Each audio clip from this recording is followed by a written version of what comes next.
ज्योतिष सदन केंद्र चैनल पर हमारे आप सभी प्रिय दर्शक गणों का बहुत बहुत हार्दिक स्वागत और अभिनंदन। प्रिय साथियों, मैं हूं आचार्य पंडित सर्वदानंद शर्मा। मेरी ओर से भी हमारे आप सभी प्रिय दर्शक गणों को बहुत बहुत प्यार भरा नमस्कार। तो साथियों, आज की जो चर्चा है ये आपके अपने मासिक राशिफल के विषय में है जो हम करने वाले हैं आपके साथ। और ये चर्चा मासिक राशिफल अगस्त 2026 को लेकर के है। और इस अगस्त 2026 की चर्चा के माध्यम से हम ये जानेंगे इस कार्यक्रम के दौरान कि जो हमारे आप कर्क लगन राशि के जातक हैं, यानी कि जिनका कैंसर असेंडेंट बनता है, उनके लिए ये अगस्त 2026 किस प्रकार के रिजल्ट्स लेकर के आ रहा है अलग अलग क्षेत्रों में। तो आप कर्क लगन राशि के जातकों के लिए ये जो चर्चा हम करने जा रहे हैं, आप अंत तक इसको सुनते रहिएगा, क्योंकि अंत में हम आपको कुछ आसान, सरल और अचूक उपाय उन ग्रहों के लिए देंगे कि जो ग्रह आपके लिए थोड़ा अशुभ परिणाम देने की संभावना पैदा कर रहे हैं या आपको अशुभ परिणाम देने जा रहे हैं, उनके लिए हम देंगे। तो उसमें आपका ना तो कोई पैसा खर्च होता है ना समय ज़्यादा, बस सिर्फ और सिर्फ श्रद्धा भाव।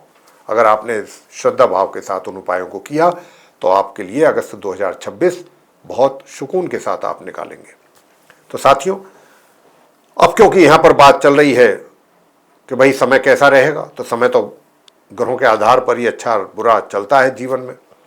तो ग्रहों की स्थिति आपके चार्ट के अनुसार कैसी रहेगी कर्क लगन राशि के जातकों के, वो हम आपको बताना चाहेंगे संक्षेप में, ताकि आपको भी इस बात का, हमारे जातकों को इस बात का पता रहे कि 9 ग्रहों में कौन सा ऐसा ग्रह है कि जो हमें परेशान करने वाला है या जो हमें कुछ लाभ देने वाला है। लाभ देने के लिए आया है या हमें परेशान करने आया है अगस्त के महीने में। सिर्फ इसलिए हम आपको ये जानकारी देते हैं संक्षेप में, ताकि आप भी जिन उपायों को हम बताते हैं आराम से आप श्रद्धा भाव से सही तरीके से विधि विधान के साथ कर सकें। साथियों, आइए, मेरे ठीक पीछे स्क्रीन पर चार्ट डिस्प्ले हो रहा है। ये आप कर्क लगन राशि के जातकों का चार्ट है। इसमें हमने ग्रहों की स्थिति को बहुत स्पष्ट रूप से दर्शाने की कोशिश की है। कौन सा ग्रह किस ग्रह के साथ अपना संबंध बना करके किस हाउस में है और किस राशि में बैठा हुआ है, कब वो अपना राशि परिवर्तन करेगा या अकेला बैठा हुआ है। तो आइए चर्चा को आगे बढ़ाते हुए सबसे पहले बात करते हैं जहां पर सूर्य देव बैठे हुए हैं, जहां पर 4 लिखा हुआ है। 4 का मतलब है कर्क राशि, जिसके स्वामी चंद्रमा है। और क्योंकि कर्क लगन राशि की बात हो रही है, अब ये फर्स्ट हाउस है, लगन भाव भी कहलाता है। और यहाँ पर जो है सूर्य भी विराजमान है, बुध भी विराजमान है और गुरु बृहस्पति भी, 3 ग्रह विराजमान है, त्रिग्रह योग। तो यहाँ पर जो बुध है साथियों, सूर्य बैठे हैं लेकिन बुध भी बैठे हैं। बुध जो है यहाँ पर 5 अगस्त को आएंगे मार्गी और उदित अवस्था में अपनी स्वयं की राशि मिथुन से निकल करके, जहां पर 3 नंबर लिखा है, मंगल बैठे हुए हैं, द्वादश भाव है वो। वहां से 1 तारीख से 5 तारीख तक तो बुध वहीं रहेंगे अपनी स्वयं की राशि मिथुन में, द्वादश भाव में, मंगल के साथ। बल्कि मंगल के 2-3 दिन साथ रहेंगे, ज़्यादा नहीं, क्योंकि 5 दिन तो स्वयं खुद ही रहेंगे वो अपनी राशि में इस महीने में। और 5 अगस्त को ये वहां से अपना राशि परिवर्तन करते हुए मार्गी उदित अवस्था में प्रवेश करेंगे अपनी शत्रु राशि कर्क में, चंद्रमा की राशि में, जहां इस समय आपको बैठे हुए दिख रहे हैं, यहां आ जाएंगे। और 14 तारीख को पूर्व में अस्त हो जाएंगे। और उसके बाद ये यहां पर 22 तारीख तक बने रहेंगे मार्गी और अस्त अवस्था में। और 22 तारीख को ये फिर अपना राशि परिवर्तन करके यहां से निकल करके अगले घर में जाएंगे, अपने मित्र के घर में, सूर्य की राशि सिंह में। और जब ये वहां जाएंगे मार्गी और अस्त अवस्था में, तो इनको वहां पर सूर्य और केतु का साथ मिलेगा और फिर ये माह के अंत तक वहां बने रहेंगे। बुध जो है सूर्य को भी अपना मित्र मानते हैं, केतु को भी। केतु भी उनके एक तरीके से सम है, ना मित्र है ना शत्रु है। सूर्य की भी बात कर लेते हैं। सूर्य जो है माह के आरंभ से यहाँ पर बने हुए हैं कर्क राशि में, 1 तारीख से ही, और ये 17 तारीख तक यहाँ रहेंगे, 17 दिन। 17 तारीख को ये अपना राशि परिवर्तन करते हुए अपनी मित्र राशि कर्क से निकल करके अपनी स्वयं की राशि सिंह में प्रवेश करेंगे, 2nd हाउस में। और फिर ये वहाँ माह के अंत तक बने रहेंगे केतु के साथ, अपने शत्रु ग्रह केतु के साथ। और 22 तारीख से बुध भी आ जाएंगे, जैसा मैं बता चुका हूँ अभी। वो भी इनको ज्वाइन करेंगे सूर्य केतु को, वो भी माह के अंत तक वहाँ रहेंगे मार्गी अस्त अवस्था में। ये स्थिति बुध की रहने वाली है।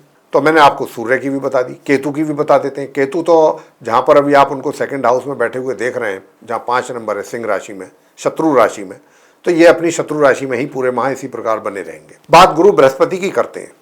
बृहस्पति जो है अभी लगन भाव में बैठे हैं कर्क राशि में। कर्क राशि इनकी उच्च राशि है, तो जब भी बृहस्पति कर्क में आते हैं तो ये उच्च अवस्था में आ जाते हैं। 9 अगस्त को ये उदित हो जाएंगे पूर्व में, 1 तारीख से 9 तारीख तक अस्त रहेंगे, 9 अगस्त तक, और 9 अगस्त को ये फिर उदित हो जाएंगे। तो 9 अगस्त से लेके और 31 अगस्त तक बहुत मजबूत पोजीशन गुरु बृहस्पति की रहने वाली है कर्क राशि में, उच्च की अवस्था में।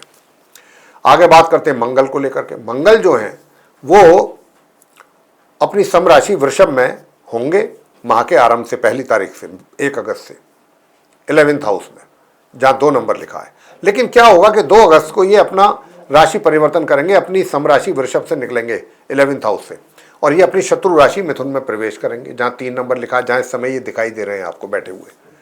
ये यहाँ 2 अगस्त को आ जाएंगे मार्गी उदित अवस्था में, फिर पूरे माह यहाँ बने रहेंगे द्वादश भावों में अपनी शत्रु राशि मिथुन में। ये मंगल की बात हुई। अब बात शुक्र की करेंगे। शुक्र जो है वो भी अपनी शत्रु राशि सिंह में द्वितीय भाव में अपने मित्र ग्रह केतु के साथ विराजमान थे, लेकिन 1 अगस्त को अपना राशि परिवर्तन किया इन्होंने, और वहां से 1 अगस्त को ही ये आ रहे हैं अपनी मित्र और नीच राशि कन्या में तृतीय भाव में मार्गी और उदित अवस्था में। तो ये मार्गी उदित अवस्था में पूरे महीने इसी प्रकार अपनी नीच राशि में शुक्र बने रहेंगे। शनि की भी बात कर लेते हैं। शनि जहां पर 12 नंबर लिखा है, ये गुरु बृहस्पति की मीन राशि है, सम राशि है शनि की, न मित्र न शत्रु, और ये नवम भाव है। तो शनि जहां पर उदित और वक्री स्थिति में बने हुए बने रहेंगे पूरे माह इसी प्रकार, यानी कि चाल उल्टी है शनि की, उल्टी चाल चल रहे हैं, लेकिन अस्त नहीं है, उदित है। राहु की बात कर लेते हैं, जहां 11 नंबर लिखा है, ये अष्टम भाव है, 8th हाउस है, और कुंभ राशि, इसके स्वामी शनि, और शनि राहु के मित्र। तो राहु को हम ये कह सकते हैं कि ये अष्टम भाव में अपने मित्र राशि कुंभ में विराजमान है और इसी प्रकार विराजमान रहेंगे। ये थी इन ग्रहों की स्थिति आप कर्क लगन राशि के जातकों के चार्ट के अनुसार। अब हम बात करेंगे अलग अलग क्षेत्रों में किस प्रकार के रिजल्ट्स इन ग्रहों की स्थिति के आधार पर आपको मिलने जा रहे हैं अगस्त 2026 में। उसके उपरांत आपसे बात करेंगे आपके उपायों को लेकर के। तो सबसे पहले बात करते हैं आपके कार्य क्षेत्र को लेकर के। अब क्योंकि कार्य क्षेत्र की बात यहां पर कर रहे हैं, वर्क प्लेस की, उसके स्वामी मंगल हैं आपके कार्य क्षेत्र के, और वो बैठ गए जाकर के मंगल शत्रु राशि मिथुन में द्वादश भाव में। तो आपको अपने कार्य क्षेत्र में साथियों कर्क लगन राशि के जो जातक हैं, अधिक परिश्रम करने के उपरांत मेहनत अधिक करनी पड़ेगी, परिश्रम अधिक करना पड़ेगा। और परिश्रम भी, ये तो मैं कह रहा हूं आपसे कि करना पड़ेगा, लेकिन करने की स्थिति में आप होंगे नहीं। मेहनत करना चाहेंगे भी तब भी आपसे उतनी मेहनत नहीं होगी पर्याप्त मात्रा में जितनी की आवश्यकता रहेगी। मेहनत में भी कमी रहेगी, और मेहनत के साथ साथ जो रिजल्ट्स आपको मिलने चाहिए थे अपने कार्य क्षेत्र से संबंधित, उनमें भी कमी रहेगी। तो एक तरीके से मैं यही कहूंगा कि हालात थोड़ा संघर्षपूर्ण रहने वाले हैं कर्क लगन राशि के जातकों के लिए अपने कार्य क्षेत्र से संबंधित। अगर आप थोड़ा सा भी आप एक तरीके से अगर वहां पर लूज हुए, ढील किया आपने, तो आपके रिजल्ट्स आपके हाथों से निकल भी सकते हैं। जो थोड़े बहुत मिलने की संभावना है वो भी निकल जाएंगे। दूसरा बात कर लेते हैं इनकम की। इनकम को लेकर के भी थोड़ी सी इनकम में कमी या रुकावट या समस्या रहने वाली है। मित्रों से सावधान रहिए, और ख़ास तौर से जो फीमेल फ्रेंड्स हैं उनसे दूरी रखें तो ज़्यादा अच्छा रहेगा, अन्यथा आपको मान सम्मान की भी हानि उठानी पड़ सकती है। अब बात करते हैं आगे कि भाई धन का संचय। तो धन का संचय करने की भी बात यही है, जब धन का आगमन में ही प्रॉब्लम रहेगा तो फिर संचय कहाँ से होगा। उधर पारिवारिक सदस्यों के साथ भी किसी बात को लेकर के तनातनी, टेंशन, ये वो सब चलने की पूरी संभावना है। लेकिन 17 अगस्त से जैसे ही सूर्य यहाँ पर आएंगे तो आपके परिवार के साथ जो संबंध है थोड़ा सा तो रहेगा कड़वाहट, लेकिन फिर भी काफ़ी चीज़ें ट्रैक पर आ जाएंगी। तो वही बात है कि हर जगह आपको थोड़ा सा दिमाग और मेहनत लगाने की आवश्यकता रहेगी, लेकिन माह के आरंभ से लेकर के और माह के मध्य तक काफ़ी अच्छे परिणामों की प्राप्ति आपको हो जाएगी। क्योंकि समस्या, देखिए, मेहनत मैंने कहा कि थोड़ी प्रभावित रहेगी, या रिजल्ट जो मिलने चाहिए कार्य क्षेत्र में उनको भी मैंने कहा कि, लेकिन क्या है कि मान सम्मान आपका बरकरार रहेगा विशेष रूप से माह के मध्य तक। और आपसे मेहनत तो ज़्यादा नहीं हो पाएगी माह के मध्य तक, लेकिन थोड़ा सा अपना बुद्धि का सदुपयोग करते हुए आप चीज़ों को काफ़ी हद तक अपने नियंत्रण में ले आएंगे। लेकिन उसके लिए भी थोड़ा सा मेहनत और संघर्ष वाली स्थिति तो रहेगी ना। और भाग्य आपको शनै शनै आपका साथ देगा धीरे धीरे। नॉर्मल एजुकेशन लेने वाले स्टूडेंट्स की अगर मैं बात करूं तो उनको भी अपनी पढ़ाई को लेकर के काफ़ी मेहनत और मुशक्क़त करने की आवश्यकता है अगर आप चाहते हैं कि अच्छे परिणामों की प्राप्ति आपको हो। हायर स्टडीज़ वाले स्टूडेंट्स को भी मध्यम परिणामों की प्राप्ति के योग हैं। जहाँ तक आपकी इस बात का प्रश्न है कि भाई मैंने धन का संचय में भी बताया कि थोड़ी रुकावट है। सुख सुविधाओं को भी लेकर के बात कर लेते हैं। तो ये जो कर्क लगन राशि के लिए जो मैं देख पा रहा हूं महीना, ये थोड़ा सा संघर्ष की ओर इशारा कर रहा है, और रिजल्ट्स जिस मात्रा में आपको मिलने चाहिए अलग अलग क्षेत्रों में, उसमें भी कुछ कमी शो कर रहा है। अगर मैं बात करूं कि भाई आपका जो है क्या कहना चाहिए रोमांस, तो रोमांस में भी समस्याएं हैं, रोमांस में भी समस्याएं हैं, वहां पर भी असफलता का योग दिख रहा है। लेकिन आपको निराश होने की आवश्यकता नहीं है। ये ग्रहों की स्थिति के आधार पर तो हम बता रहे हैं, लेकिन इन ग्रहों को कैसे आपको कंट्रोल करना है उसके लिए उपाय हम आपको देंगे छोटे छोटे, ताकि परिस्थितियां आपके अनुकूल बनी रहें पूरे माह, परेशानी उठानी ना पड़े आपको। वैवाहिक जीवन की बात कर लेते हैं। वैवाहिक जीवन आपका सामान्य से मध्यम चलता रहेगा, उसमें कोई विशेष परेशानी मुझे कर्क लगन राशि के जातकों के वैवाहिक जीवन में नजर नहीं आ रही है। पारिवारिक संबंधों में भी थोड़ी सी समस्या रहेगी, वो मैंने कहा कि आपको मेंटेन करने पड़ेंगे, वो भी माह के मध्य तक ज़्यादा। माह के मध्य से फिर चीज़ें काफ़ी बेहतर होंगी, ट्रैक पर आएंगी, मैं ये बता चुका हूँ।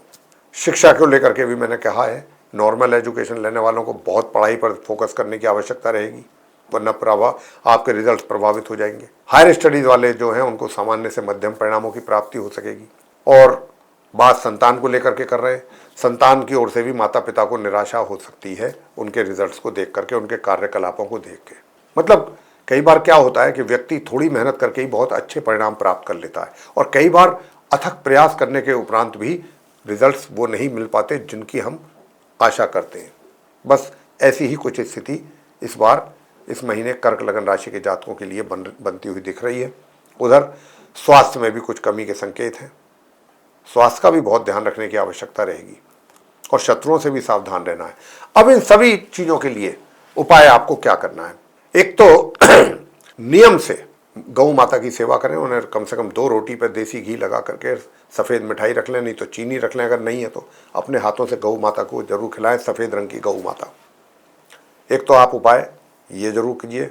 गणपति जी की पूजा बहुत आवश्यक है आपके लिए, जरूर कीजिए। और संध्या के समय हनुमान जी की पूजा ये आपके लिए बहुत आवश्यक है। मंगल के मंत्रों का जाप कर सकते हैं। अब मंगल के मंत्र क्या है? जैसे कि ओम अंगारकाय विद्महे शक्ति हस्ताय धीमहि तन्नो भौमः प्रचोदयात्, ये हो गया मंत्र। इसका एक माला रोज कर लीजिएगा नियम से। गणपति जी की पूजा मैंने कहा है, ओम गण गणपतये नमः, ये कर सकते हैं। ओम शु शुक्राय नमः, एक एक माला तीनों मंत्र की कर सकते हैं, तो कर लीजिए, जरूर करें। और गौ माता की सेवा, तो देखिए फिर आपको जितनी भी बात अभी हमने की है सब पॉजिटिविटी में कन्वर्ट हो जाएंगी। ये था आप कर्क लगन राशि के जातकों का मंथली राशिफल अगस्त 2026 को लेकर के। अगर ये चर्चा आपको पसंद आई है तो निश्चित रूप से हम आपसे यही कहना चाहेंगे कि आप इसको लाइक कर लें, वीडियो को, मित्रों को भी, अपने सहयोगियों को भी, सभी को शेयर करें ये वीडियो, ताकि उनको भी इस जानकारी का पूरा लाभ प्राप्त हो सके। अगर अभी तक आपने हमारे चैनल को सब्सक्राइब नहीं किया है तो कृपया चैनल भी सब्सक्राइब कर लें और बेल आइकन भी दबा दें, ताकि समय पर वीडियोस हमारे जो भी बनेंगे वे एस्ट्रोलॉजी से रिलेटेड वो आप तक पहुंच पाएँ और आपको भी जानकारियों का लाभ मिल सके। और दोबारा फिर बताना चाहेंगे कि अगर आप अपने जीवन में परेशानी का सामना कर रहे हैं और अनुभवी ज्योतिषाचार्य से परामर्श लेना चाहते हैं तो आप फिर नीचे दिए गए नंबर्स पर संपर्क कर सकते हैं और अपनी समस्याओं का समाधान प्राप्त कर सकते हैं अपनी कुंडली या अपने परिजनों की कुंडली को दिखा करके। तो आइए साथियों, अब इसी के साथ इस कार्यक्रम को समाप्त करेंगे और अपने आप सभी प्रिय दर्शक गणों से लेंगे इजाजत। आप सभी का सहृदय बहुत बहुत धन्यवाद। जय माता दी।